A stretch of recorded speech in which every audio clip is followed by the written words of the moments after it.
A wide gray sky over the folded hills of eastern Kentucky. A stock trailer crawling up a two-lane county road, red mud drying on the fenders. Inside, 50 pairs of eyes that have already stopped expecting anything from the world. The trailer turns off onto a gravel lane. A mailbox leans at the head of it, the name on the side gone faint with weather. Down at the end of the lane, a barn the color of old bone. Behind the barn, a field. The field is the wrong color. Gray where the neighbors are green. Cracked where the neighbors are soft. A piece of ground a whole county has agreed for 40 years is not worth the trouble. At the porch rail, a young woman in a canvas coat too big in the shoulders watches the trailer come. She does not smile. She does not move. In her hand, a black notebook. On the first page, in ink gone brown with age, a single underlined line. 50 pigs came off that trailer looking like the dry season had chewed on them and lost interest halfway through. Their hip bones stood up under loose gray skin, the way tent poles stand up under a collapsed canvas. And Wynette Halbrook counted every one of them out loud, while the men at the Rowan County sale barn made the kind of noise that isn't quite laughter, but wants to be. She wore her grandfather's canvas coat too big in the shoulders, the sleeves rolled twice at the cuffs, and she stood at the head of the loading chute with a clipboard. She wasn't riding on, watching the animals stagger down the ramp into the pen she'd rented for the afternoon. Somebody in the third row said she'd paid $11 for the whole lot, which was less than the diesel it took to haul them home, and somebody else answered that she'd been robbed anyway because you couldn't put weight back onto a hog that had already given up on the world. She didn't turn around. She kept counting. When she reached 50, she wrote the number down once and drew a line beneath it, and the pencil went a little deeper on the underline than it needed to. The pigs had come off a foreclosed operation 2 counties east, out beyond the ridge, where a man named Tanner had run out of money and out of hope in the same month. He'd walked away from his animals and left them to the mercy of a bank that didn't want them and couldn't sell them. They were the leftovers of the leftovers, the ones the buyers with real accounts had already passed over, standing in their own filth with their ribs showing and their eyes gone flat as pond water in August. By every measure, anybody in that barn understood they were worth nothing, which was why the ringmen had all but given them away to the only person foolish enough to raise a hand. If you've ever been told the thing you saw worth in wasn't worth the trouble, do me a small favor before we go on. Tap the like button and drop a comment telling me what town you're watching from tonight, because I like to know how far these stories travel. Say it plain, your city, your county, the crossroads where you stop for gas on the way home from work. Then stay with me. Because what those 50 half-dead pigs eventually did to a piece of ground the whole of eastern Kentucky had written off is the kind of thing that shouldn't be forgotten. Wynette was 23 that spring, and she hadn't come back to the farm on Peltier Hollow Road with a plan so much as with nowhere else she'd rather fail. Her mother had left Rowan County years earlier for a man in Ohio, and never once looked back at the daughter she left behind. Her father was a name on a headstone Wynette didn't remember standing at Killed on a strip mine road when she was 2. The person who'd raised her in the practical, hands-on way that raising actually happens was her great-aunt, Verlie Halbrook, who was 81 that year and had never once in Wynette's memory offered a soft word when a plain one would do the same work. The farm belonged to Verlie by law and by inheritance. 160 acres of what the old-timers in Rowan called sour ground, land that sat in a low fold of the hills where a creek called Sutter Branch had flooded and receded 1,000 times and left behind clay so heavy and so dead that nothing grew there but broom sedge and heartbreak. Wynette's grandfather, Elias Halbrook, Verlie's younger brother, had spent 40 years fighting that clay, and he had lost. Everyone in the county who knew the family knew the story, and everyone who knew the story agreed on the moral, which was that some ground just isn't worth the trouble. That phrase followed the Halbrook name around Rowan County like a stray dog nobody would feed, but nobody would run off. Not worth the trouble. People said it about the land, and they said it about the family, and now that spring they were saying it about the girl who'd taken 50 starving pigs home to a farm that couldn't grow enough grass to keep a goat alive. She heard them say it. She had good ears, and she was patient the way some people are tall without effort or apology. She let the words go by her the way you let weather go by. She had learned young that arguing with people about worth was a way of losing twice, once to their opinion, once to your own pride, and she didn't intend to lose either way. So she loaded the pigs into the stock trailer she'd borrowed from a neighbor 2 ridges over, and she drove them the 19 miles home along the county road with the windows down. And she didn't say a word to anybody about what she meant to do, mostly because she wasn't entirely sure yet herself. What she was sure of was smaller and stranger than a plan. It was a memory, or the ghost of one of her grandfather Elias, walking the worst of the sour ground with a bucket in each hand, and of a thing he used to say she hadn't understood as a child and had never forgotten. She'd been maybe 6 following him across that gray dead clay while he scattered something from the buckets, and she'd asked him what he was doing, and he'd said without looking down at her that he was feeding the ground the only thing it was hungry for. She hadn't known what that meant. She still didn't exactly. But she had a notebook now, a black-covered composition book she'd found in his old desk drawer, with maybe 30 pages filled in his cramped upright hand. And on one of those pages dated in a year before she was born, he had written a single line she kept coming back to. The ground remembers what you put into it. That was all. No explanation. Just that in ink gone brown with age underlined twice, the way she underlined the number 50. The pigs settled into the old hog lot behind the barn, slowly and suspiciously, the way animals do when they've learned that people mostly mean disappointment. Wynette spent the first 3 mornings just watching them. She'd carry a 5-gallon bucket of soaked corn and cold vegetables out at first light and set it down, and then she'd lean on the fence rail and study them for an hour. Not doing anything, just looking.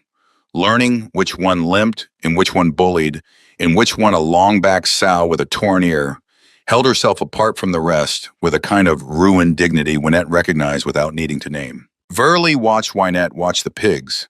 The old woman would come out onto the back porch in her rubber boots, in her faded barn coat, wearing it without any self-consciousness at all, because she had earned the right to wear whatever pleased her, and she'd stand there with her coffee and say nothing. After a while, she'd go back inside.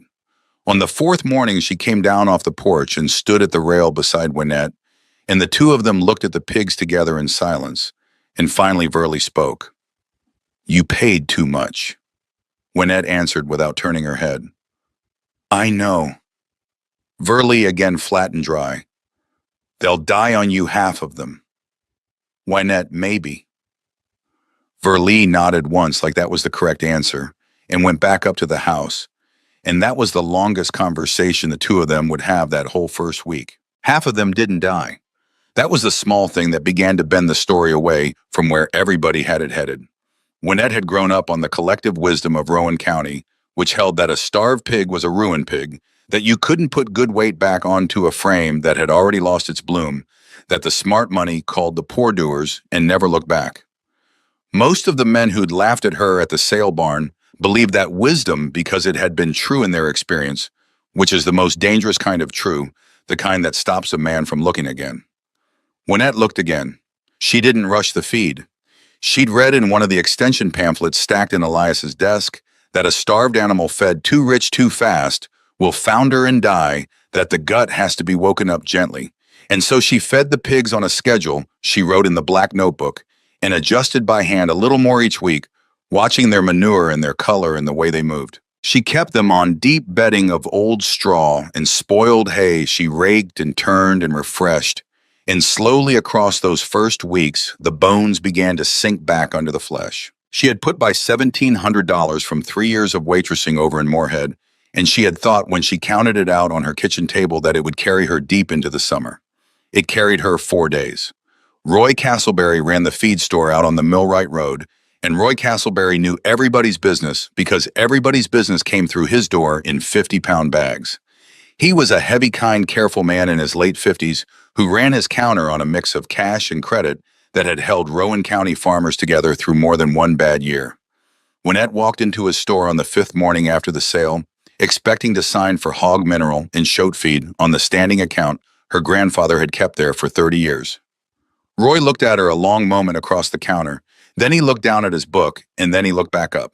"When I got to ask you to pay cash today?" His voice was gentler than the words. "I'd rather not say why. I'd rather you didn't ask." She could feel the color come up in her throat, and she willed it back down. She counted out the bills from the roll in her front pocket, and she took the receipt and she carried the bags to her truck alone the way she carried everything alone, and she didn't ask. She sat in the cab of the truck for a full minute before she turned the key. Somebody had gotten to Roy. That was the shape of it, and she knew the shape without having to see the face. There was only one man in Rowan County with enough voice at that counter to make a lifelong credit disappear in a single conversation, and his name was Denton Sarver, and he farmed 800 acres of good river bottom down along the North Fork of the Licking. He had not been at the sale barn the day she bought the pigs. He hadn't needed to be. He'd heard about it by supper. She drove home the long way past the church and past the closed hardware, and by the time she pulled into the lane at Peltier Hollow, she had done the arithmetic in her head. 4 days of cash-only feed prices, and her 1,700 was 900, and the pigs had 6 months yet to grow. She carried the bags to the crib without letting Verley see her face, and she poured the mineral into the trough with her back to the porch, and she stood there with her hands on the edge of the trough for a while breathing. That night, she sat at the kitchen table with the black notebook open and worked her way through page after page of Elias's cramped writing, looking for anything that might tell her a way to stretch feed she couldn't afford. And she found instead something that stopped her cold in the middle of a page dated 14 years before she was born. Moved hogs off the north lot. Best corn I ever grew came off that dirt the following year. Wish I understood it. She read it 3 times. She turned the page and read on. There was nothing more. Her grandfather had noticed the thing and never chased it. She sat there a long time with her thumb on that line, and she did not turn the page. On the 7th morning, she walked out to the old chicken lot where Elias had penned shoats back in the 60s, a square of clay behind the collapsed brooder house that hadn't been touched by animal or plow in 20 years. The ground under her boots gave differently there. It was darker at the surface than the surrounding pasture. And when she squatted and pushed a finger into it, it went in easy and came out crumbling. And there was a smell to it, a low earthy smell that Wynette had never associated with any square foot of the Hallbrook farm. She stayed squatted for a while. Then she stood up and walked back to the house and sat down at the desk in Elias's old office and read his notebook straight through, front to back, for the first time. She saw things this time she hadn't seen before, not because they were hidden, but because she hadn't known to look.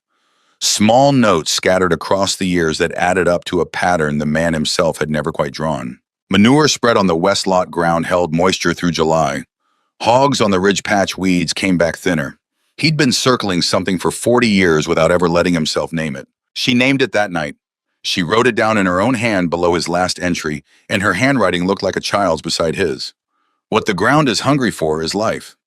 What Elias fed it with the bucket was only a piece of what he could have used. She underlined it once because she hadn't earned a second line yet. The next afternoon, Verley handed her a stack of unopened mail she'd found under a canister on the sideboard. Bills mostly, in a farm magazine 6 months out of date, and at the bottom a thick envelope from Rowan County Bank and Trust with a postmark from the previous November. Wynette opened it standing at the kitchen counter. She read the top page twice. The words on it were plain enough. The farm on Peltier Hollow Road had been posted as collateral against a loan for $14,000, taken out 2 years earlier by Verley Hallbrook, personal guarantor, and the terms of the loan required demonstrated income from the property within 18 months of the borrowing date, or the property would be subject to review for foreclosure. The 18 months had 6 months left on them. Wynette read the address of the loan officer. She read the account number. She read her great-aunt's signature, upright and cramped and sure the same handwriting Elias had used, running the family like a bone. She carried the letter into the living room where Verley was sitting with a bowl of butter beans across her lap, snapping the ends. She sat down on the ottoman across from her aunt and laid the letter face up on the low table between them. Verley glanced at it. She kept snapping beans. Wynette waited. Verley set the bowl on the arm of the chair and folded her hands. Elias's cancer took the last of what we had. I didn't want him dying in a room he had to think about.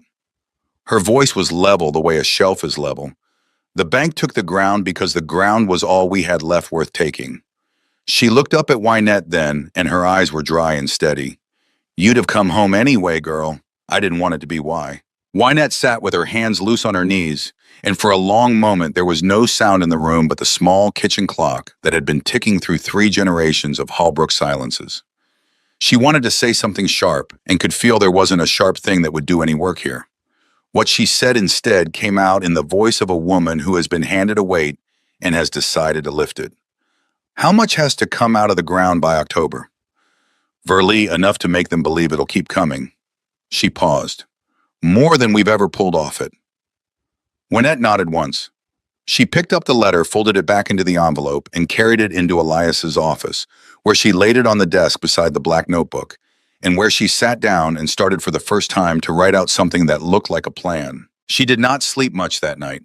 She lay on top of the quilt in her old room and stared at the ceiling and tried to hold in her head at once the number of dollars owed, the number of months left, the number of pigs breathing in the lot behind the barn, the number of acres in the north field that had never grown anything but broom sedge, and the one line in her grandfather's notebook that had begun over the last 24 hours to feel less like a mystery and more like an instruction.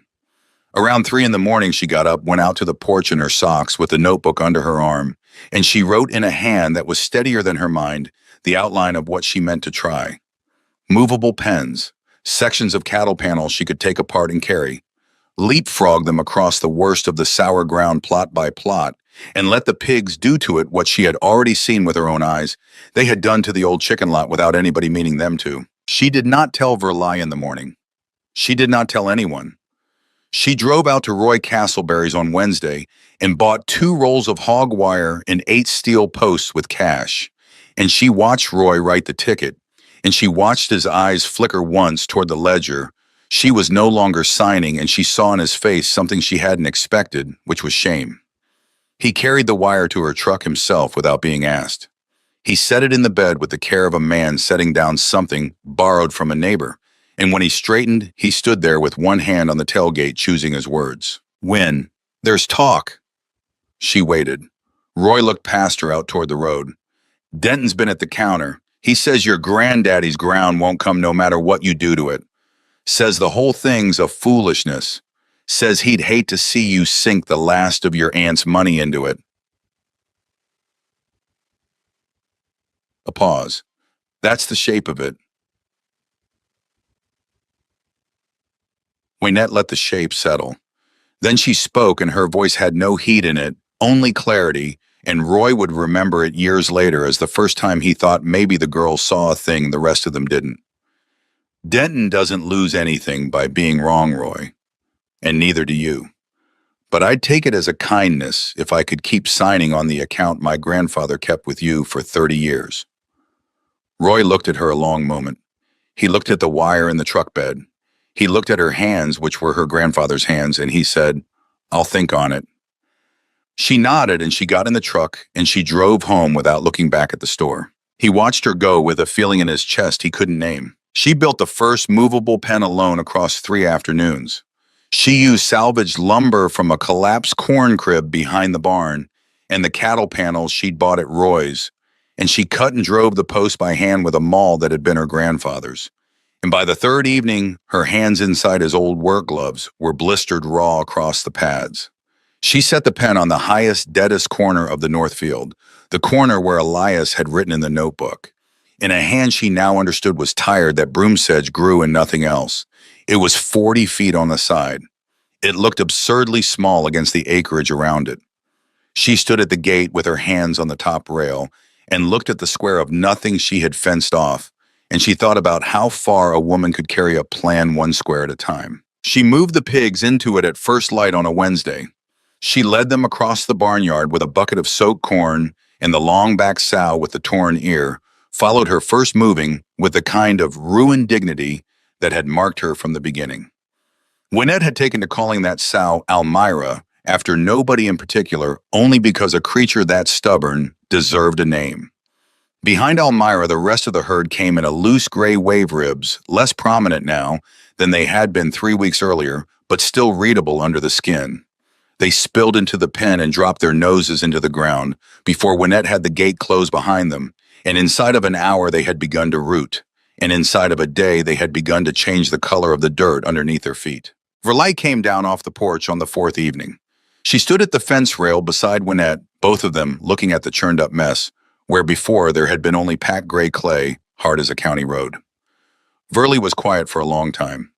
Then she said in the voice that was reserved for the truths she'd carried longest, "He tried something like this, you know." Wynette waited. Not with pens, not with any plan to speak of. He'd pen shoats in a corner and leave them a season, and he'd notice the ground was different after, and he'd talk about it at supper, and then he'd go on plowing the same way he'd always plowed, because plowing was what a man did. She was quiet again. It broke something in him that he could see the thing and never chase it. It didn't kill him, but it broke a piece of him. Wynette said nothing. Verley leaned on the rail. "You chase it, girl. You chase it all the way to whatever it turns out to be. Don't do like he did. It's the not chasing that hollows a person out." She stayed at the rail another minute, and then she went back up to the house, and Wynette stayed there through dusk, watching the pigs work the ground her grandfather had walked away from.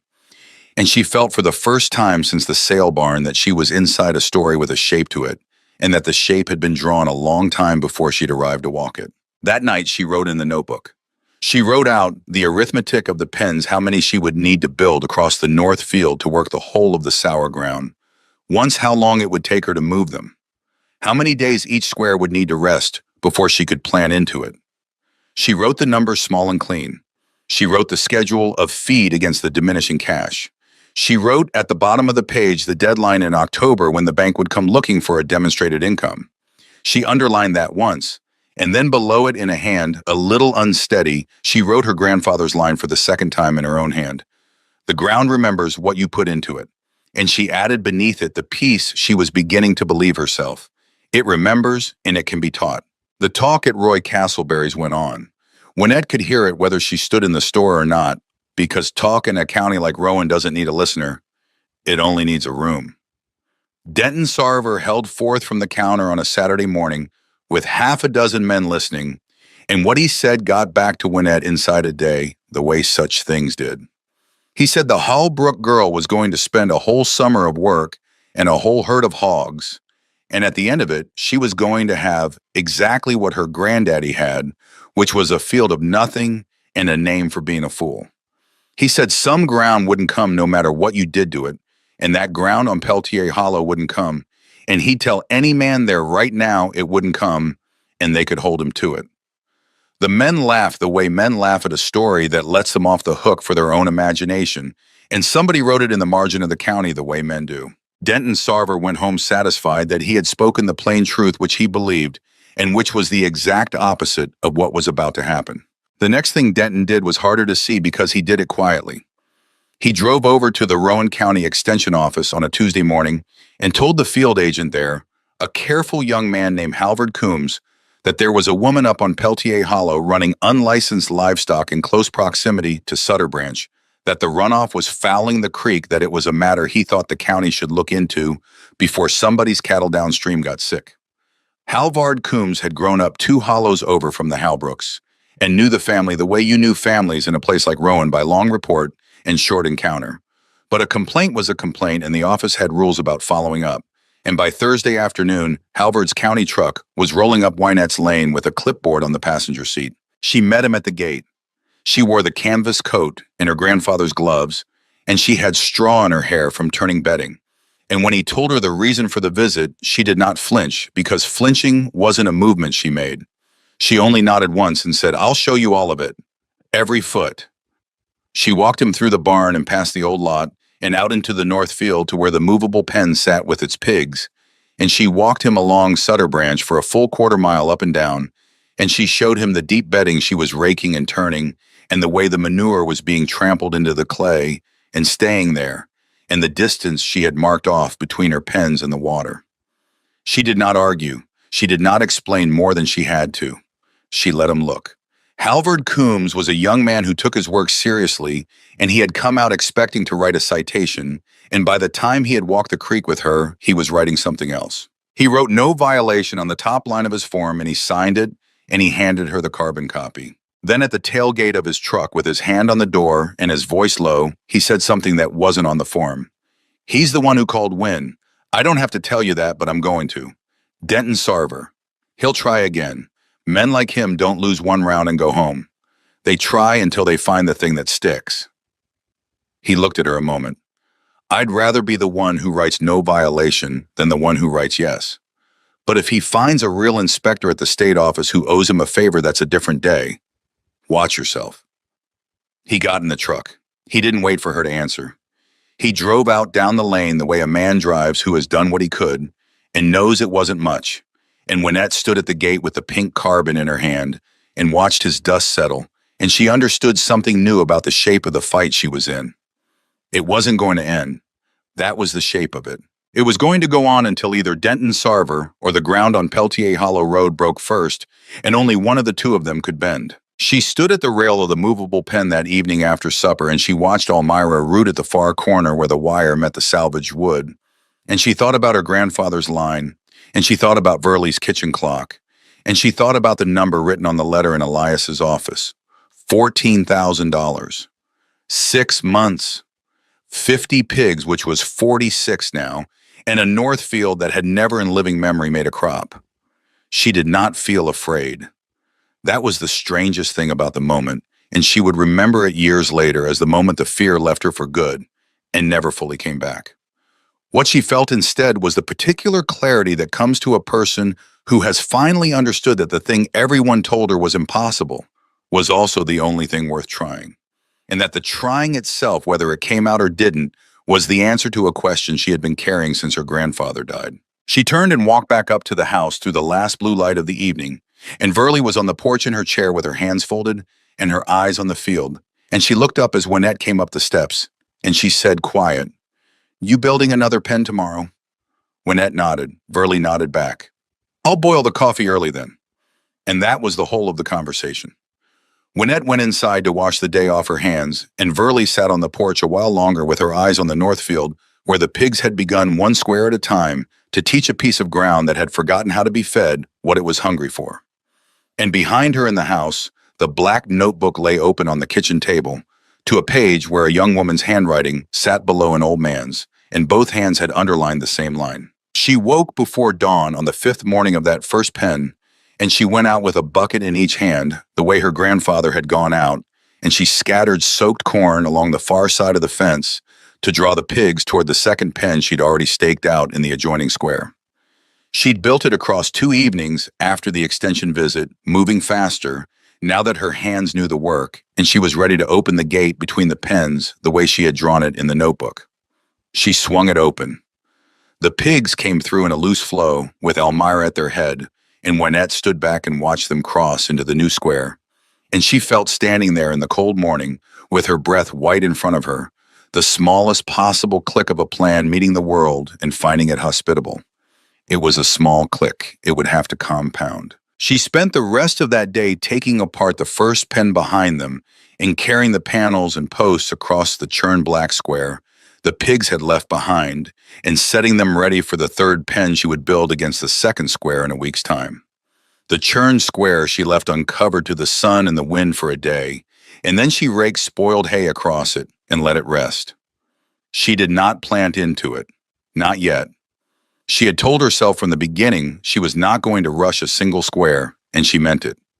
She wrote in the notebook that night, in the top corner of a fresh page, pen 1 complete. Pen 2 set. And underneath it in smaller letters a note only she would understand: the ground is starting. The last thing to happen at the close of that first month happened on a Sunday. Wynette had spent the afternoon in the barn with the black notebook and the extension pamphlets from Elias's desk, working out how the movable pens could march across the north field in a sequence that would work the worst ground first and leave the marginally better ground for the end of the summer, and she had lost track of the light. When she came out of the barn, the sun was going down behind the ridge above Peltier Hollow, and Verley was standing at the porch rail looking down toward the north field, and she called Wynette up without turning around. Wynette climbed the porch steps and came to stand beside her. "Look at the color of that lot." Verley's voice was almost soft, which for her was a kind of storm. Wynette looked. The square where the first pen had been worked black and turned sat in the last light of the day like a wound that had begun to close. Around it, the broom sedge stood colorless and unchanged. The one square looked from the porch like a piece of a different farm. Verley was quiet a long moment. Then she said, "Elias would have stood on this porch for the rest of his life if he'd seen that once." She did not look at Wynette. You keep going, girl. You keep going even if the whole county tells you to stop. That patch of dark ground down there is the first time in 50 years this farm has told the truth about itself. She turned and went into the house, and Wynette stood at the rail a while longer with the light going out of the field, and she felt the shape of what she was carrying settle into her shoulders in a way that was not a burden. It was something else. It was a load, and there is a difference between a burden and a load, and a woman who has grown up on a hill farm knows it. A burden weighs you down. A load lets you know what you can carry. That night at the kitchen table, she opened the black notebook and turned to a fresh page, and she wrote in a hand that was steadier than her hand had been the night she opened the bank letter, the plan for the summer. 12 pens moved at 10-day intervals, marching across the north field from the deadest corner toward the barn, and behind them a rotation of rest and rake and seed. And in her margins she wrote the varieties she meant to try, and she wrote the name of a seed. She had begun corresponding with an old man in the back pages of a farming paper about a variety called Bracken Butcher that had supposedly been grown in these hills 100 years before and lost. She wrote in the corner of the page, underlined once the deadline in October. She wrote below it, undated in the smallest letters she could make, "I am not going to rush a single square. I am going to let the ground set the pace, and I am going to trust it." Because the man who tried to hurry it his whole life didn't get anywhere either. She closed the notebook. She listened to the clock on the kitchen wall for a long minute. Somewhere out in the barn, a shote coughed, once the kind of cough that means nothing, and Almira answered it in her low, patient way. And beyond both of them, the north field lay under the moonlight with one square of turned black earth, showing where before there had been nothing at all. Wynette Halbrook, 23 years old, without a tractor she trusted, or a bank that believed her, or a county that was rooting for her to win, went upstairs to sleep in her grandfather's house, and she slept the sleep of a woman who has finally, for the first time in her life, been given a job worth doing. By the last week of May, the second pen had begun to look like the first black at the surface, where before it had been a color close to concrete, and Almira had grown a shape that a hog man would have called filling. Her ribs had gone under her hide the way a rope goes underwater. Wynette leaned on the top rail one morning with her coffee cooling in her hand and watched the long back sow work a corner of the second square, and she noticed that Almira had taken to leading the herd not by dominance, but by attention, choosing the sunlit corners in the morning and the shaded ones after noon, and the rest of them followed her without contest. There was a lesson in that Wynette wrote down in the notebook that night, without naming it, only underlining the word attention, twice the way her grandfather had underlined his own line about the ground. She built a third pen across 3 afternoons of hard rain that turned the salvaged lumber slick, and the posts stubborn in the wet clay, and she was working the last panel into place on a Thursday evening when Verley called down from the porch that Roy Castleberry was on the phone. Wynette carried her muddy boots into the kitchen and left them by the door and took the receiver from her aunt, and Roy's voice on the other end had a hesitation in it that she recognized from the day at the counter with the wire. "Wyn, come by tomorrow. I want you to sign the book again." A pause on his end longer than his sentences usually needed. "I got it thinking on it. My daddy carried your granddaddy on that account through the year the mine flooded, and he wouldn't have wanted his boy to be the one who broke that line for a piece of talk at the counter. I ought to have told you sooner." Wynette held the receiver a moment before she answered. Her throat was doing something she did not want it to do, and she waited until it stopped. "I appreciate that, Roy. I'll come by in the morning." She hung up. Verley was at the sink with her back turned, snapping a rag against the drying rack, and she did not turn around. And Wynette knew her aunt had heard the whole of it and would never say a word about it, because saying words about a kindness was a way of making the giver of the kindness uncomfortable, and Verley Halbrook did not deal in that kind of currency. She drove into town Friday morning and signed the book at Roy's counter, and Roy poured her a cup of coffee from the pot he kept for regulars, and neither of them mentioned Denton Sarver by name, and neither of them needed to. She bought a roll of galvanized wire and a bag of mineral on credit for the first time in 6 weeks. She loaded them into the truck the way she had loaded everything else alone, and she drove home with a small kind of steadiness in her chest that had nothing to do with the wire. The rains that had made her pen work miserable in the middle of May turned into 3 dry weeks. By the first week of June, the third pen was set, and the pigs had crossed into it, and the second square lay churned and resting under a scatter of spoiled hay. Wynette had raked across its surface the way a woman lays a cover on a bed she does not want disturbed. She walked the two rested squares every evening after supper. The color of the first square had settled from the raw black of freshly worked earth into a darker, older color, something closer to what she had seen in the old chicken lot behind the brooder house.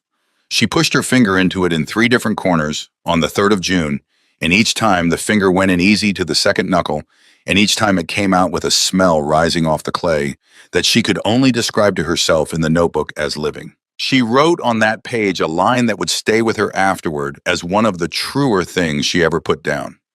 A dead thing has no smell but its own dying. What comes off this ground now is not dying, and I do not have the name for it, but I know I did not make it. The ground made it, and I only asked. She let herself put a second underline beneath that one. It was the first time she had allowed herself to. The old man in the back pages of the farming paper wrote her a letter that arrived in the same week, and she opened it standing at the mailbox with her heart moving faster than she wanted to notice. His name was Cleavon Meacham, and he lived in a hollow 2 states south, and he had at 84 years old half a pound of bracken butcher seed left from his grandfather's crib, and he was willing to send it to her if she would promise to grow it out and save the seed back and keep the line going. The letter was written in a hand that reminded her without her knowing why until she read the second page of Elias's. Cleavon had signed the letter with the same slight forward slant, the same tight crossings on the T's, as if the two men had been taught to write by the same schoolmaster in the same one-room school half a century apart. She sat down on the porch step with the letter open on her knee and read it a third time. And Verley came out with 2 mugs of coffee and set one beside her without saying anything. And Wynette folded the letter carefully into its envelope and put it in her shirt pocket above her heart, where a woman puts a letter she means to answer with everything she has. She wrote Cleavon back that night. She told him about the pens in the ground and about her grandfather's line in the notebook. She did not say anything about the bank letter. She sealed the envelope, and in the morning she drove to the post office in town before she did anything else, and she walked the letter to the counter with the same care she would later walk the seed. That was how it worked, she was coming to understand. You handled the small things as if they mattered, because the small things were the thing. She had 2 pens of ground rested and 1 pen of pigs actively working the 3rd square when the county truck came up her lane a second time. This time it was not Halvard Coombs. The man behind the wheel was older, harder in the face, and he wore the shoulder patch of the State Department of Agriculture rather than the county extension. He introduced himself at the gate as Wendell Greer, senior inspector out of Frankfurt, and he told her he was there in response to a complaint that had been forwarded from the local office to the state level, alleging unsanitary hog operations in violation of state code. Wynette recognized the shape of the day before he had finished his sentence. Halvard Coombs had warned her exactly. Denton Sarver had gone to the state office, and Denton Sarver had a favor to call in, and this man in the tan uniform was the favor come to collect. She walked him the way she had walked Halvard, without argument and without heat, and she showed him the pens and the creek and the bedding and the distance markers. She showed him the notebook, which she had never before shown to another human being, and she let him read the pages where she had recorded her feed schedules and her manure management and her creek setbacks. Wendell Greer read them a long time. He was a man who did not want to admit to being impressed, and he did not admit to it, but he read the pages twice, and the second reading was slower than the first. He walked the creek with her, and he looked at the water, which was running clear over the gravel, and he looked at the vegetation on the bank, which was thick and green and undisturbed within 20 feet of any pen. He asked her 3 questions about her rotation schedule that a man does not ask unless he actually wants to know the answers. She answered all 3. At the tailgate of his truck, an hour and a half after he'd arrived, he closed his clipboard. His face had not changed shape once. You keep a good book, Miss Halbrook. Better than most operations 3 times your size. I'll be filing my report tomorrow. There is no violation to cite here. He paused and then he added without looking at her. I don't know what you did to make an enemy of the man who called this in, but you did, and he's not done. He got in the truck and he drove away, and Wynette stood at the gate with the notebook against her chest and watched a second cloud of dust go down her lane, and she did not feel the same clarity she had felt after Halvard's visit. She felt tired. That was the honest thing to name it. She was one woman with 46 pigs and a bank letter, and there was a man in the county who was going to keep coming at her until one of them broke. And the arithmetic of that fact sat on her chest that afternoon in a way she had not let anything sit before. She walked out to the field with the notebook that evening past the 2 rested squares and past the working pen, and she stood at the far edge of the north field where the broom sedge began again, uninterrupted, and she looked at how much of the field she had not touched yet. 10 pens worth at least. 10 leapfrogs, 10 teardowns, 10 builds. 3 months of daylight left before the ground would need to be planted if the corn was going to make anything by October. She stood there until the sun was gone. Elmira had come to the near corner of the working pen and stood with her ears forward watching Wynette the way a good dog watches. And Wynette walked back through the last of the light and stood on the other side of the wire from the sow and put her hand flat against the panel. The sow put her snout against the wire opposite the hand. They stood like that for maybe a minute. Then Wynette walked back to the house. She planted the first bracken butcher on the last Sunday of June. She planted it by hand with a jab planter down rows she had laid off with a length of baling twine tied between 2 stakes. Because she had no tractor, she trusted on the slope, and because doing it by hand meant she could feel the soil going in around each kernel. The soil she pushed the planter into was not the gray concrete of the north field she had known her whole life. It was crumbling in her hand. It had the smell she had begun to trust. She planted the first square and the second square across 2 days. She marked the date in the notebook. She marked the moon phase because Verley had told her to, and Verley had told her in the tone that ended discussion, and Wynette had learned that her aunt's tone about the moon was cheaper to obey than to question. She watered the seed in with buckets she hauled from Sutter Branch because she did not trust rain on a promise, and she went to bed on the second night with her back locked between her shoulder blades and her hands closed around a memory of Cleavon Meacham's letter in her shirt pocket. The corn came up in 9 days. It came up thick, dark green a stand, so even along her string-line rows that when she walked them at dawn on the 10th morning, she stopped at the end of the first row and knelt in the dew and put her hand flat on the ground beside the nearest seedling, and she stayed kneeling for a long time. The sky was going pink over the ridge. Verley was on the porch with her coffee, and Wynette knew without turning that her aunt was watching her, and she did not stand up because there are moments a woman needs to be left in, and Verley was the kind who understood that better than anyone alive. The pens kept moving. She had settled into a rhythm now that let her build faster and tear down cleaner, and she had begun to see the north field the way a chess player sees a board in squares and forward moves. Pearlie Hoke came up the lane on the first Saturday of July. He was 26 that year, a young farmer who rented 80 acres of thin ridge ground from an absentee owner and could not, by any arithmetic anyone had yet worked out, make the rent from what the ground produced. He came without a pretext which took more courage than his neighbors credited him with, and he stood at the gate for a minute before he came through it. Wynette was at the working pen forking bedding when he walked up. He stopped 6 feet short of her, held his hat in both hands, and he said, "I've been driving past your field for 6 weeks, Wyn. I need to know if what I'm looking at is what I think I'm looking at." She set the fork against the panel.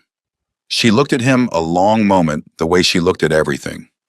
Then she wiped her hand on her thigh and walked him over to the first square and the second square, and she showed him the corn. He knelt in the row. He put his fingers in the soil the way she had put hers. He was quiet a long time. When he stood up, his face had a look on it Wynette had not seen on a face in Rowan County before. It was the look of a man who had suddenly seen a door where he had only ever seen a wall. He asked her how she had done it. She told him plainly without decoration because she had promised herself from the beginning she would tell it plain to anyone who asked. He listened all the way through.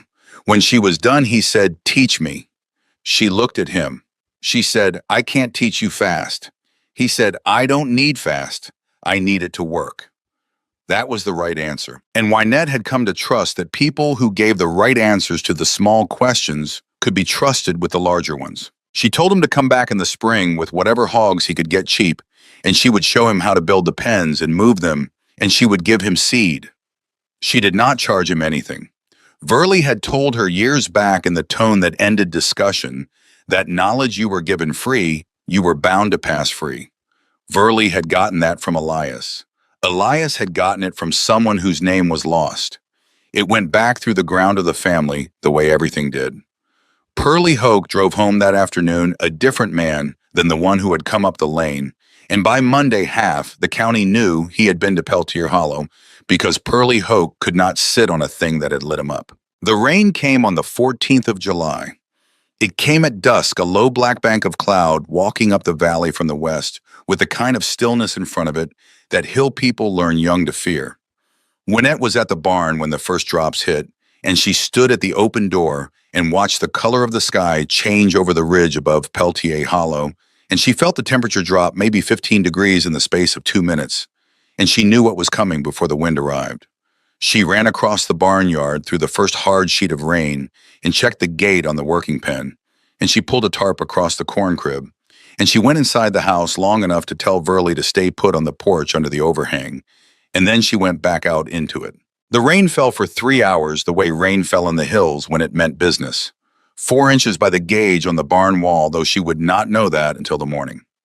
Sutter Branch, which ran low and clear along the north edge of the field, came up out of its banks a full hour into the storm, and the water spread across the low corner where the third rested square lay, and it took the loose spoiled hay off the surface of the square, and it took a good portion of the loose black soil with it, and it ran red-brown across the pasture toward the fourth working pen. Wynette saw the water rising by the light of the flashlight she had strapped to her wrist with a piece of baling twine, and she moved. She waded into the water at the corner of the fourth pen, and she cut the wire on the downhill side with the fencing pliers she had shoved into her back pocket before she left the barn, and she opened a gap wide enough for the herd to pass through onto the higher ground behind the pen. The pigs did not move at first. They stood in the flooding water with their eyes wide, the way animals stand when the world has done a thing they have no memory of. Almira moved. She turned her long body against the current, and she waded uphill through the gap Wynette had cut, and behind her the herd began to follow one at a time, and then in a loose gray line. 6 of them did not follow. They broke the other direction downstream, and Wynette saw them go, and she could not chase them without leaving the ones still in the pen, and she made the choice a farmer makes and let them go. She stayed at the gap with her light on the water until the last of the following pigs was through, and then she cut a second panel free and dragged it up onto the high ground behind Almira and set it between 2 standing posts, and she penned the herd inside a rough square she had built in 8 minutes by hand in the middle of a flooding pasture. Then she went after the 6. She walked 3 miles down Sutter Branch that night in water that came to her hips in the low places, and she found 4 of the 6 pigs standing on a gravel bar half a mile below the property line, wet and shivering and unable to climb the bank. She hazed them up the bank with the flashlight and her voice, and she walked them back along the ridge above the flooded pasture the long way around, and she reached the makeshift pen at dawn with the 4 pigs stumbling in front of her and her boots full of red mud. Almira was standing at the head of the improvised pen when Wynette came up the last rise. The sow watched her come with the ears forward. Wynette opened the panel, put the 4 wet pigs in with the rest, closed the panel, and stood there for a long moment with her hands on the top of the post and her forehead against the back of her hands breathing. Verley was on the porch when she came up the yard. Her aunt had not moved from the chair through the whole of the night. There was a mug of coffee cold beside her, and a shotgun leaned against the rail behind her chair. And Wynette did not ask what her aunt had meant to do with the shotgun, and Verley did not tell her. Verley stood up when Wynette reached the porch. She looked her niece up and down. Her face did not change, but her voice did, and it came out quieter than Wynette had ever heard it. "You come inside now, girl. You get warm. The pigs can stand where they are for an hour." Wynette came inside. She sat at the kitchen table in her wet clothes with a mug of hot coffee in her hands, and she did not cry because crying was not a movement she made, but she sat there a long minute without moving and let the shape of the night settle into her. The morning after was worse than the night in one way. In the daylight, Wynette could see the third square, the one she had rested for planning the following week, and it was gone.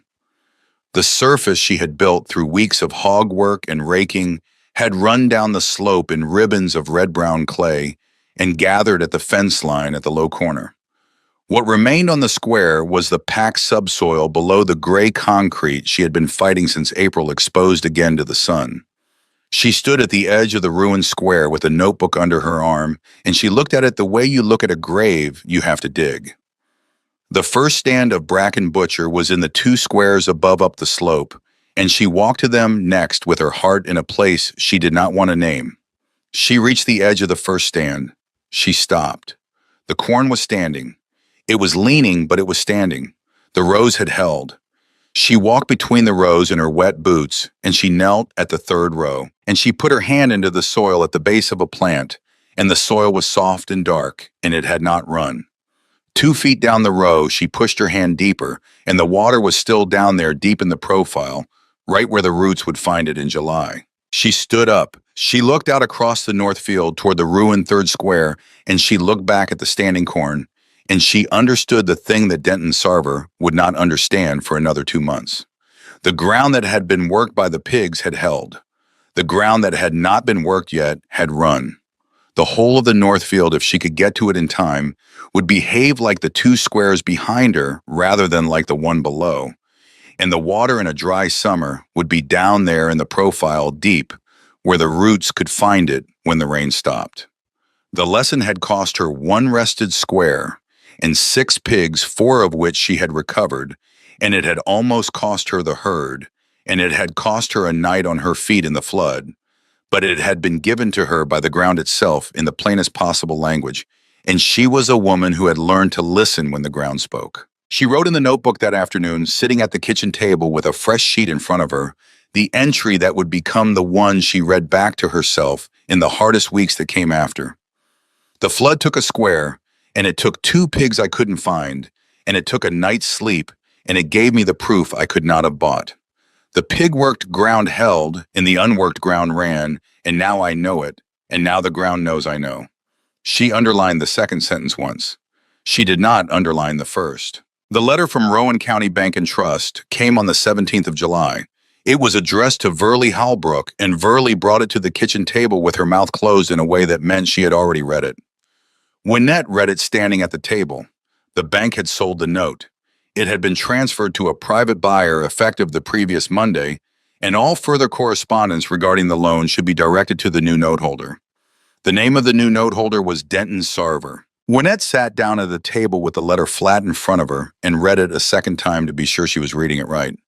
Verley stood at the sink with her back turned. Neither of them spoke for a long time. Wynette laid the letter down. She stood up. She went into Elias's office and got the black notebook, and she came back to the kitchen and sat down again, and she opened the notebook to a fresh page, and she wrote the date, and she wrote below the date the words, "The note is his now." She looked at the words. She wrote below them, "He cannot foreclose until October." Below that, what he can do between now and October is offer me a way out, and the way out will be the trap. She underlined that sentence. She drove to Denton Sarver's place 3 days later. She did not call ahead. She did not want him to have a script ready. She drove down the North Fork Road past his 800 acres of standing corn, which was tall and green and even planted in April into the good bottom on the schedule every farmer in the county understood. And she pulled into his lane at 11 in the morning on a Wednesday and parked in front of his porch. Denton came out onto the porch in his shirt sleeves. He was 58 years old, silver at the temples, a big man in the shoulders, and his face had the settled arrogance of a man who had been right about most things in his life without having to work particularly hard to be right about them. He did not offer her a chair. She did not ask for one. She stood at the bottom of his porch steps with her hands in the pockets of her canvas coat, and she waited for him to speak first, because she had learned long ago that letting the other man speak first was the best way to hear what he actually thought. Wyn Halbrook. He leaned on the porch rail and looked down at her. "I figured you'd come by directly. I was going to send my nephew up the hill with a paper next week, save you the trip." She looked at him. She waited. He took his time. "It's a bad business, girl. I bought that note off the bank because the bank was going to call it in September regardless. Better a neighbor holds it than a bank in Louisville. You get some flexibility this way. That's all I meant by it." Wynette did not answer that. Denton pushed off the rail. "I'll tell you what I'll do. I'll take the herd off your hands at the price the sale barn will give you in August, which is not a lot, but it's real cash. I'll clear the note. You and your aunt stay on the place. You work the north field for me on shares half and half, and you don't have to worry about the ground or the pigs or any of it. You can just farm. That's a good offer, Wyn. That's a neighborly offer." He stopped. He watched her face for the answer. She looked at him for a long moment, and she felt very calm. And the calmness was not the calmness of a woman without options, but the calmness of a woman who had, in the last 10 minutes of standing there, understood the exact geometry of the thing being offered to her. The offer was not neighborly. It was the closing of a door with her still standing on the wrong side of it. Take his offer, and she would spend the rest of her working life farming her grandfather's ground for a man who had spent a year telling the county that the ground would not come. She would prove him right in the only way that would let him keep being right, which was by handing him the field before it made him a fool. She would become the story he wanted to tell about herself. Denton, her voice was flat and clear. She did not move her hands out of her pockets. I appreciate you coming up with an offer. I'll pass on it. I'd rather grow slow on ground I own than fast on ground I owe. That's just how I'd rather do it. She held his eyes. He did not blink for a long moment. Then he shifted his weight on the porch, and he did something with his mouth that was not a smile. You've got till October, girl. Same as the bank would have given you. I'm not going to press you before that. But October's coming, and that ground won't come by then. I've been telling folks that for months, and it'd take a lot more than one summer for a girl in a dead man's notebook to make a liar out of me. He paused. You have a good day now. He went back into his house and closed the screen door. Wynette got in her truck and drove home the long way past the church, past the closed hardware, past the field where her grandfather had walked with his buckets. She stopped once on the ridge road above the north field, and she got out of the truck and stood at the guardrail and looked down at her own farm from above. From that height, she could see the two rested squares dark against the gray of the untouched ground, and the working pen where the herd was moving, and the ruined third square with the exposed subsoil, and the two stands of bracken butcher that had come through the flood. She could see, more importantly, how much of the north field she had not yet reached. She counted the squares still to be worked. 9. 9 leapfrogs at 10 days apiece on a good schedule was 90 days, and she had less than that before the October deadline. If she pushed to 8 days instead of 10, she could get 8 of them done. If she planted behind each square as fast as she could rake it, she could put the butcher into ground that had never in living memory had a chance at holding a kernel. She stood at the rail and did the arithmetic in her head 3 times, and each time it came out the same, which was that it could be done barely if nothing else went wrong. She got back in the truck. She drove home.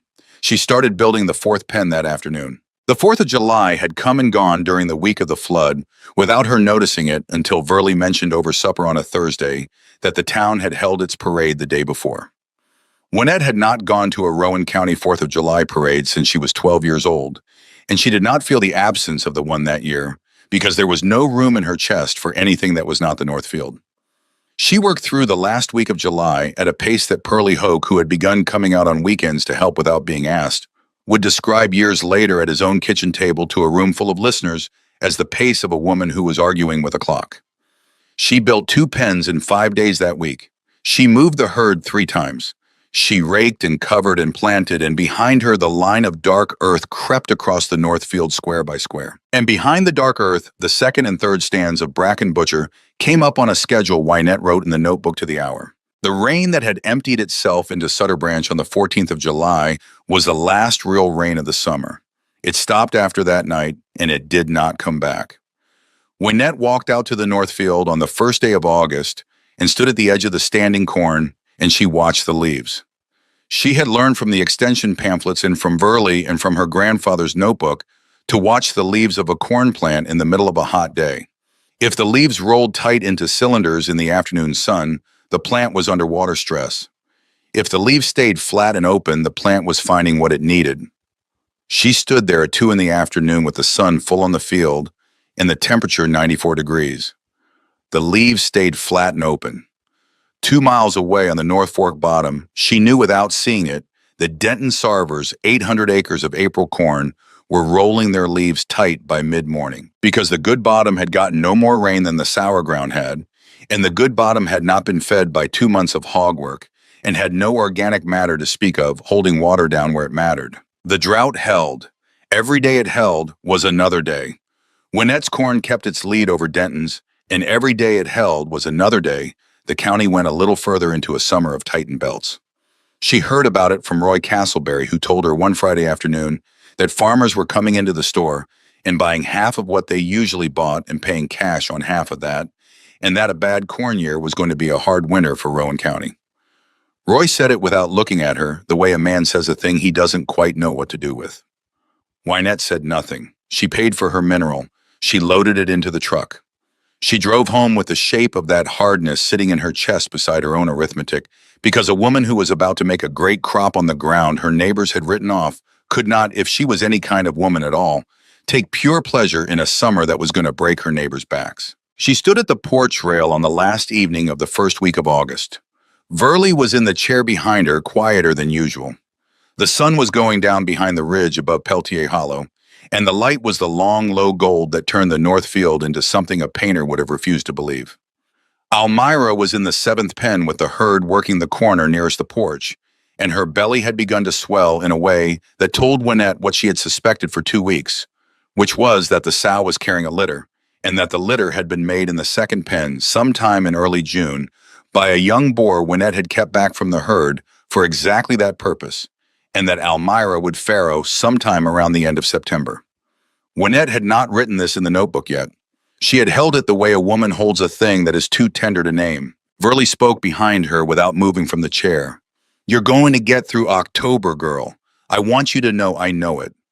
I want you to know I've watched every square of that field this summer, and I've watched what you did, and I have not seen a thing like it in this county in my lifetime. And I have not seen my brother's line held so honest as you've held it. Whatever comes out of that ground in October, I want you to remember that a lot of it was already coming out this summer. Just quiet." She was silent a moment. "You are the ground's answer to the argument my brother lost. Don't you forget that." She did not say anything else. Wynette stood at the rail and did not turn around because there was something in her throat that would not have let her speak, and she knew her aunt understood that better than anyone alive and would let her have it. She went inside eventually. She sat at the kitchen table under the yellow light, and she opened the notebook to a fresh page, and she wrote in a hand that was very steady the number of days remaining until the October deadline. 63. Below that, she wrote the number of pens yet to build. 5. Below that, she wrote the number of squares of standing corn. 5. Below that, she wrote the projected yield per square based on the plants she had counted and measured in the first stand 2 mornings before, and the number came out well above the county's usual for corn in a bad drought year, well above what Denton Sarver's flat bottom would make in the fall. She looked at the number a long time. She did not underline it. Numbers you had not yet made were not numbers you had the right to underline. That was another lesson from Elias's notebook, unwritten, but as clear as if it had been. Somewhere out beyond the barn in the seventh pen, Almira grunted low and settled her weight against the ground the way a sow settles when she has decided a place is hers. The sound came in through the open kitchen window, small and heavy, and full of a summer that was not yet over. Wynette closed the notebook. She turned off the light. She went upstairs to sleep in the house her grandfather had built with his hands on the ground. Her great aunt had refused at the last to let go without a fight. The deadline was in October. The corn was in the ground. The note was in Denton Sarver's desk drawer. The first week of September came in hot and dry, the way August had gone out, and the north field of the Halbrook place began in a way that could no longer be denied, even by a man driving past it at 40 miles an hour, to look like a piece of a different farm. The bracken butchers stood 10 and 11 feet on the earliest planted squares, dark green through the height of the drought, throwing tassels the color of old whiskey against a sky that had not held a serious cloud in 6 weeks. Every stalk carried 2 full ears, and half of them carried 3, and the ears were the length of Wynette's forearm from the crook of her elbow to the tip of her middle finger.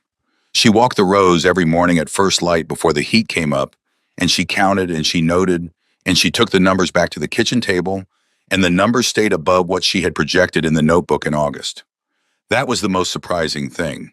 She had expected the ground to give her something. She had not expected it to give her more than she had asked for. Down along the North Fork bottom, 12 miles south, Denton Sarver's 800 acres of April corn were burning up on their own stalks. His leaves had been rolling tight by 9 in the morning since the middle of July, and by September 1st the ears were setting short and ragged, the tips gap-toothed with unfilled kernels because the plant had run out of water at the critical week and had cut its losses. Roy Castleberry told Wynette about it the way he told her everything now without being asked, standing at his counter on a Thursday afternoon with his hand on the ledger. Denton's people had come in for grain sacks the day before. Denton's people had not come in for grain sacks in September in 22 years. Roy said it flat without inflection. Wynette paid for her mineral and drove home the long way. The fifth stand of butcher had come in the second week of August behind the eighth pen, and it was shorter than the first stands because the season was moving on it, but it was standing and it was making ears, and Elmira was carrying the litter she had made in June, and everything. Wynette had set in motion in April was moving on its own schedule now, without needing her to push it. She had time in the mornings to sit on the porch with her aunt for the first time since May. Verley was slower than she had been in the spring. She had lost a step through July and another through August, and she did not talk about it, and Wynette did not either, and they sat together in the mornings with their coffee and watched the ridge above Peltier Hollow come out of shadow. The slaughterhouse man over in the next county took the first 2 pigs on the second Monday of September. He was a plain man named Orval Peckinpah who ran a small custom operation out of a cinderblock building at the edge of town, and he had been cutting hogs for Rowan and the counties around it for 31 years, and he did not say much about anything. Wynette hauled the 2 pigs over in the borrowed stock trailer at 4 in the morning to beat the heat, and Orval took them off and he told her he'd have them back to her by Friday. She drove home. Friday afternoon, he called the house. "Miss Halbrook, I'd like you to come over. I want to show you something." His voice on the phone had a quality in it she had never heard from him. She drove over. He met her at the door of the cutting room in his rubber apron. He walked her back to the rail where the 2 carcasses hung, and he pointed to a cross-section on the loin where he had trimmed a sample the size of a dinner plate. The meat was dark, close to burgundy. The marbling ran through it in fine white lines, delicate, evenly distributed like frost on a window pane. Orval stood there with his hands hanging. "I have not seen meat cut like this off a farm hog in this county since I was a boy working for my daddy. I do not know what you did to those animals. I have my suspicions. But that eats different. That is not the meat that comes off a corn-fattened lot pig. That is something else." He paused. He wiped his hands on his apron. "I would like to know if you have more coming, and I would like to know when." Wynette told him she had 44 more staggered through the fall, and he wrote her a check for the 2 on the rail that afternoon that was larger than she had let herself expect. She folded it into her shirt pocket above her heart, where she had once put Cleavon Meacham's letter. She drove home. She did not tell Verley about the check that night. She wanted to sit with it first. She sat with it on the porch through the last of the daylight, and Elmira was in the pen down by the barn, close now to farrowing, and the sun went down behind the ridge for the 90th time since the pigs had come off the trailer at the sale barn, and Wynette Halbrook was, for the first time in her life, a woman who had put a real number on a piece of paper that she had made with her own 2 hands. Word about the pork moved the way real word moves in a hill county, not through advertisement, of which Wynette did none, but through mouths that had tasted a thing and could not stop talking about it. Orval Peckinpah had a brother-in-law who cooked at a supper club up near the county seat, a man named Curtis Yeardley, who was heavy in the middle and slow in the movement, and who had cooked in 3 states and had believed for the last decade that he was past being surprised by food. Curtis drove out to Peltier Hollow Road on the 3rd Sunday of September in a car that had come up the lane behind a rooster tail of dust. Wynette met him at the gate. He was polite and direct in the way men who know food are polite and direct, and he asked to see the pigs, and she walked him out to the working pen, and Curtis Yeardley stood at the rail with his hands laced over the top and looked at the herd for a long time without speaking. "Ma'am, I would like to buy a whole hog off you today, at whatever price you name, and I would like to put in a standing order for 12 more, between now and the middle of December, at whatever price we can agree on that is fair to both of us. I need them for the Thanksgiving and Christmas menus at the club. I will pay cash on the front end for all 13 if it helps you." He turned and looked at her. "I have driven 140 miles today because my brother-in-law would not stop talking about a piece of loin he cut on Friday. And now that I have seen the ground you're running them on, I understand what he was saying. I would like to have this pork on my menu before every other cook in this part of the state figures out where it comes from." Wynette did the arithmetic in her head, standing at the rail. 13 hogs at the price Curtis was implying cash on the front end was more than the 14,000 she owed on the note. She did the arithmetic a second time to make sure she was not fooling herself. It came out the same. She looked at Curtis Yeardley for a long moment. She said, "I can do that. I'd like a day to write down the numbers with you." He nodded once. He drove off. She sat down on the porch step and put her face in her hands for maybe 30 seconds. Then she stood up and went to find Verley, and she found her aunt in the kitchen at the sink, and she stood in the doorway and said, "I can clear the note this week." Verley did not turn around. Her aunt held very still at the sink for a moment. Then she said without looking, "Well, that is a thing I did not expect to hear said in this kitchen." She was quiet another moment. "Go do it, girl. Go do it before the man changes his mind." She turned on the tap. Wynette went into Elias's office and sat down at the desk and picked up the pen and began to write out the terms Curtis Yeardley had proposed in her own steady hand so she would have them clear before she called him back in the morning. She drove into Rowan County Bank and Trust on the following Wednesday morning with Curtis Yeardley's check endorsed and folded in the breast pocket of her canvas coat. She had cashed part of it and carried the rest in a bank draft, and she stood at the counter and asked for the loan officer, a woman named Della Vane, who had known Verley since the two of them were girls at the county high school. Della came out and shook Wynette's hand. Wynette laid the draft on the counter. She said, "I'm here to pay off the note on the Halbrook place, in full." Della Vane looked at her a long moment. Then Della picked up the draft and she read the amount, and she looked back up at Wynette, and Wynette watched the older woman's face do something Wynette had not expected, which was to soften. "Wyn, I have to tell you something before I take this. Denton Sarver holds this note now. He bought it off us in July. I can process this payment, but the money goes to him, not to the bank. Do you want to proceed?" Wynette had known this. She had known it before she pulled into the parking lot. She nodded once. "Process it, please." Delavane processed it. She gave Wynette a receipt. She gave Wynette a copy of the release of lien notarized on the spot that would go into the county records by Friday. She held the receipt out across the counter, and she held Wynette's eye a moment longer than the paperwork required. "Verley is going to sleep tonight, Wyn. That is a thing I am glad to have had a hand in." Wynette took the receipt. She thanked her. She drove home with the paper folded into the notebook on the seat beside her, and she did not stop at Roy Castleberry's because she wanted her aunt to have the news before anybody else in the county. Verley was on the porch in the chair when Wynette came up the lane. Wynette climbed the steps. She held out the receipt without saying anything. Verley took it. Her aunt read it slowly. She read it twice. She folded it once along its middle and she laid it on her lap, and she looked out across the north field for a long time. Then she said very quietly in a voice Wynette had not heard from her aunt in 20 years, "Your grandfather would have cried over this. He spent his whole life ashamed of this ground. He thought it made him small. You made it make you large, and that is the same ground." She did not look at Wynette. She looked at the field. Wynette sat down on the porch step below the chair and looked at the field with her.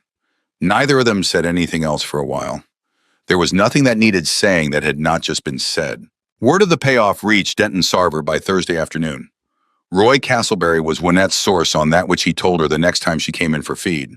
Denton had been at the counter with two other men, and one of the other men had brought it up sideways the way men in the county brought up news that involved another man's business, and Denton had not looked up from his coffee. He had listened all the way through. He had set his cup down carefully on the saucer. He had said nothing. Then he had picked his hat off the counter and he had walked out to his truck, and he had driven off without buying what he had come in for. Roy told Wynette this with his elbows on the counter and his voice low. He said, "I have known that man for 40 years, Wyn. I have never seen him leave the store without what he came in for. Not once." Denton Sarver came up her lane the following Sunday afternoon alone in an old work truck rather than the newer one he drove to town. There was no audience. Wynette was out at the sixth pen forking bedding, and she saw the truck stop at the head of the lane, and she saw the man get out slowly and walk down the drive with his hands in the pockets of his coat. It was the first cold snap of the fall. The wind coming off the ridge above Peltier Hollow had a bite in it.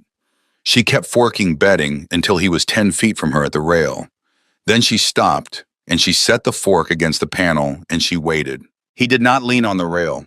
He stood a little back from it with his hands in his pockets, and he looked at the pen, and he looked at the herd, and he looked at Almira, who had farrowed 9 pigs the week before, behind a straw wall Wynette had built for her in the shed off the barn, and who was in the pen for the afternoon while the piglets nursed inside. Denton looked at the ground under the sow's feet. He looked at the 2 rested squares in the middle distance beyond the pen. He looked at the north field. Then he looked at Wynette.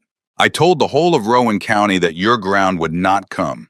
I said it at Roy Castleberry's counter, and I said it at the feed store in Slearsville, and I said it at the sale barn on more than one Saturday, and I said it loud enough that men who did not know me heard it and repeated it. I was wrong. I have been wrong loud, and I figured I ought to be wrong to your face at least once, so it's on the level. He stopped. He did not shift his weight. I did some other things I ought to say I did. I told Roy to close your account. He didn't hold. I called the state on your operation. That didn't hold either. I bought the note off the bank because I thought I could squeeze you into taking my offer in August. That didn't hold. I have been beat by you in every direction a man can be beat by a neighbor, and I have earned every ounce of it. And I would rather say that to you here than have it said about me at the counter after I'm dead.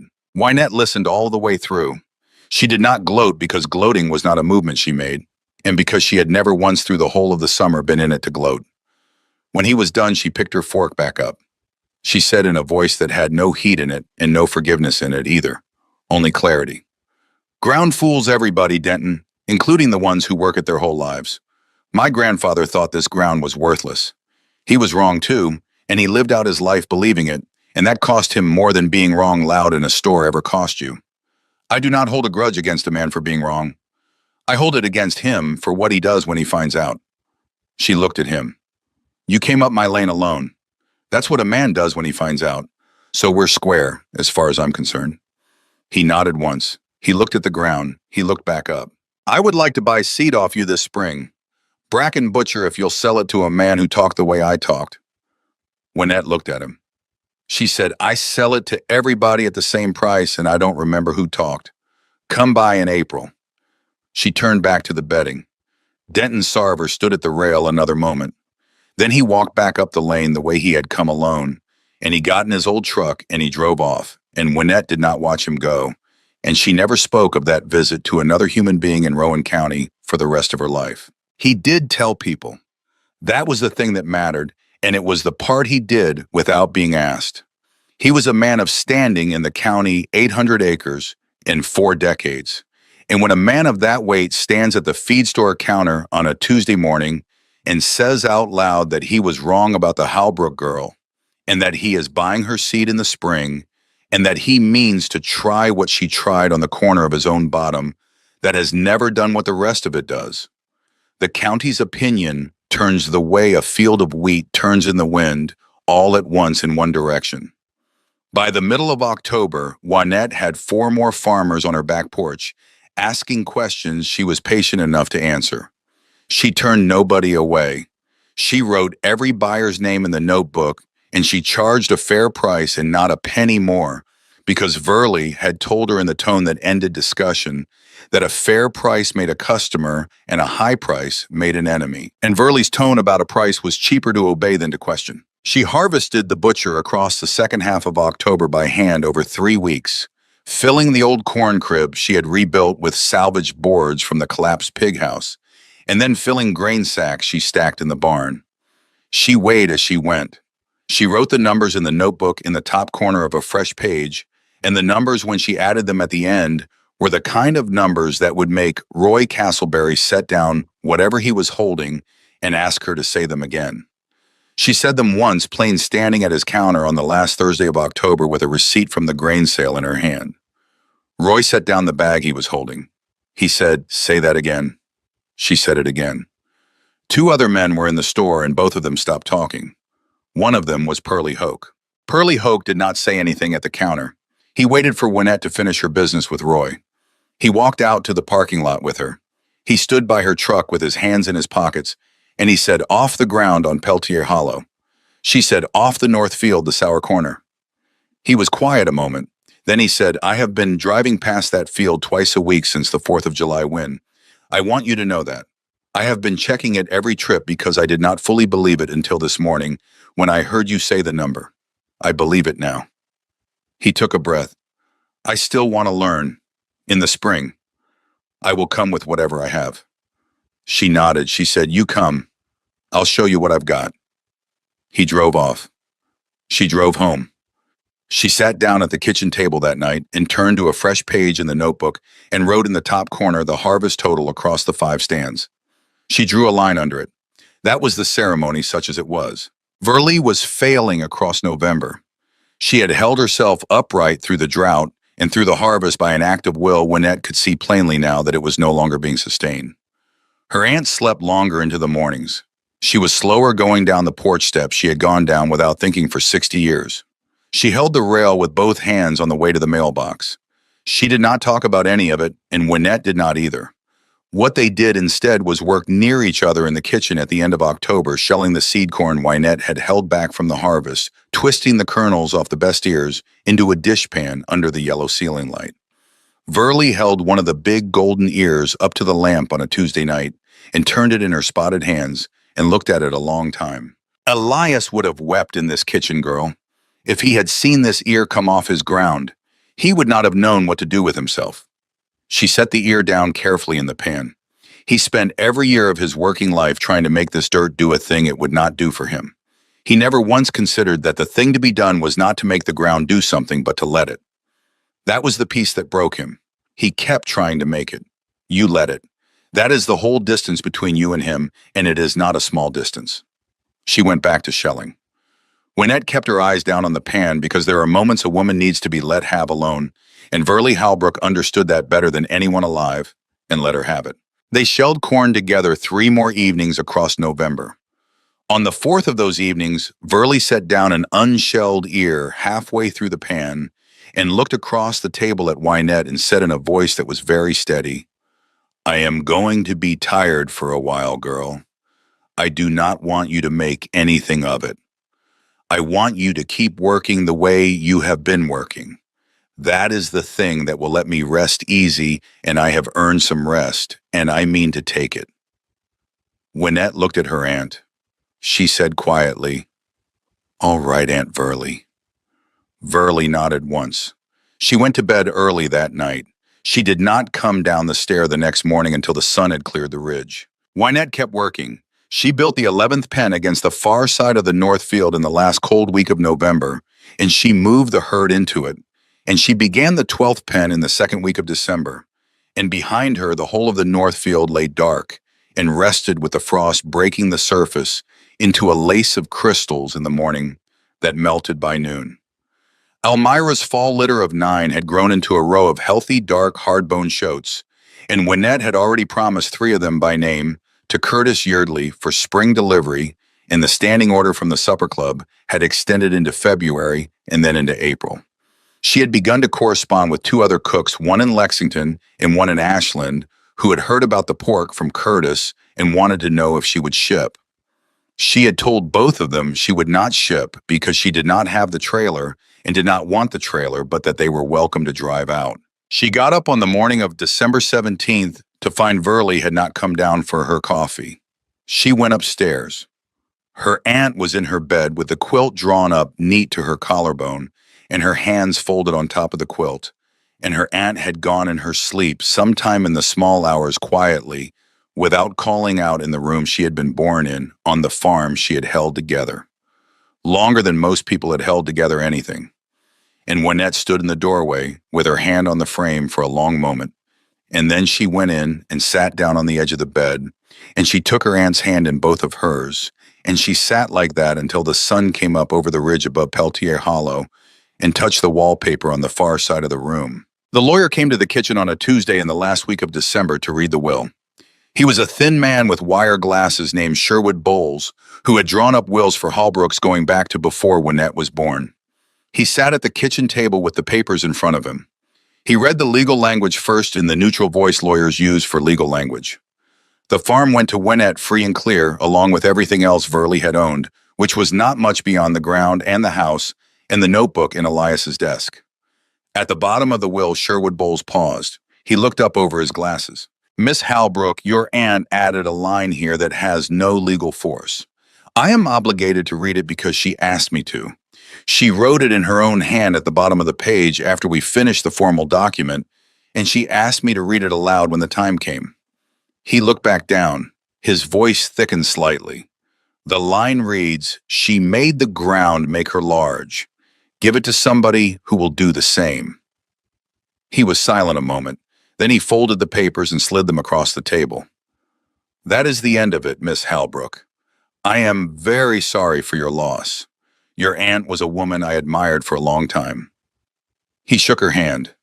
He left. Wynette sat at the kitchen table alone with the papers in front of her and read the line 3 times. She stood up. She walked out to the barn. She stood in front of the first ear of bracken butcher she had ever pulled off the north field, the one from the end of the first row. The morning she had knelt in the dew and let herself feel something close to joy. She had dried the ear whole and hung it from a nail in the tack room where the light came through the boards in the afternoon, and it had already gone the deep gold of old varnish. She stood in front of it a long time. She did not touch it. She went back to the house. She started the coffee. They buried Verley on the hill above the north field beside Elias in the family plot that had been laid out by Halbrooks 4 generations back. It was a small service. Pearlie Hoke came, and Roy Castleberry came, and Della Vane from the bank came, and Halvard Coombs came in a coat too thin for the weather, and Sherwood Bowles came, and a handful of older women from the church came, who had known Verley all her life, and Denton Sarver came. He stood at the back of the small group in a black coat, with his hat in his hands, and he did not try to catch Wynette's eye, and he stayed until the last shovelful of dirt was on the mound, and then he walked back to his truck without speaking to anyone, and he drove off. Wynette saw him. She noted him. She said nothing about it that day or any day after. Some things a person did not need to be publicly seen doing to have done. That was another lesson from her grandfather, unwritten, but as clear as the ones he had put down in ink. The winter came in hard through January and February. Wynette lived alone in the house for the first time in her life. She did not find it lonely in the way she had expected. Verley's presence was in the walls, and Elias's was in the barn, and the ground under the whole of it had begun to feel like a thing she was in conversation with, rather than a thing she was working on. She sat at the kitchen table on long evenings with the notebook open and wrote out the next year's plan. She would put 4 more pens worth of ground into the rotation across the summer. She would put in the second-year butcher on the ground she had worked in the first summer, and she would save the seed back from that as well, and she would let the yield tell her whether the ground was continuing to build or had begun to level off. She would not scale up beyond what she could hand plant. She would not take out a loan.